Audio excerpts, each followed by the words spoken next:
क्या देश का फिर से विभाजन चाहते हैं? ये लोग किस आधार पर लड़ाने का कार्य कर रहे हैं?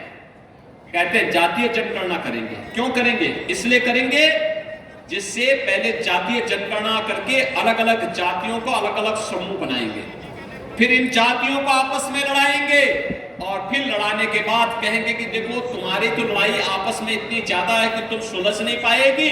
अब एक काम करते हैं कि तुम्हें जो ये आरक्षण मिलता है तुम पहले आपस में झगड़ा सुलझा देना, तब तक इस आरक्षण का लाभ मुसलमानों को दे देते हैं।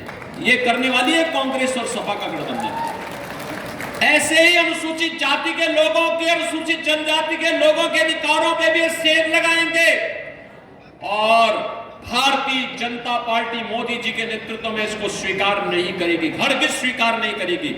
हमारी पिछड़ी जाति के, अनुसूचित जाति और जनजाति के लोगों को मिलने वाले आरक्षण में सेल किसी भी प्रकार से और किसी भी दल को नहीं लगाने दिया जाएगा।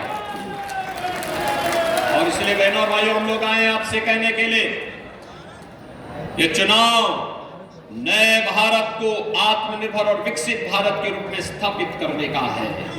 ये चुनाव तो अब यहां पर श्री हरि विष्णु के अवतार महाराज कल्कि के धाम को एक नया स्वरूप देने का चुनाव है। चुनाव उधर ही जा रहा है। आपने देखा होगा ना, हम लोग कहते थे पहले अयोध्या के बारे में भी लोग यही कहते थे, क्या ये हो पाएगा?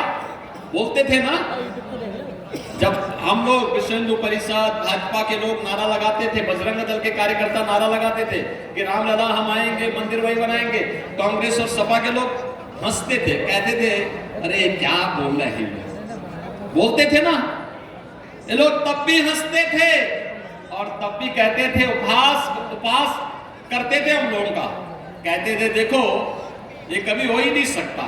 और इन लोगों ने उस समय क्या कहा था?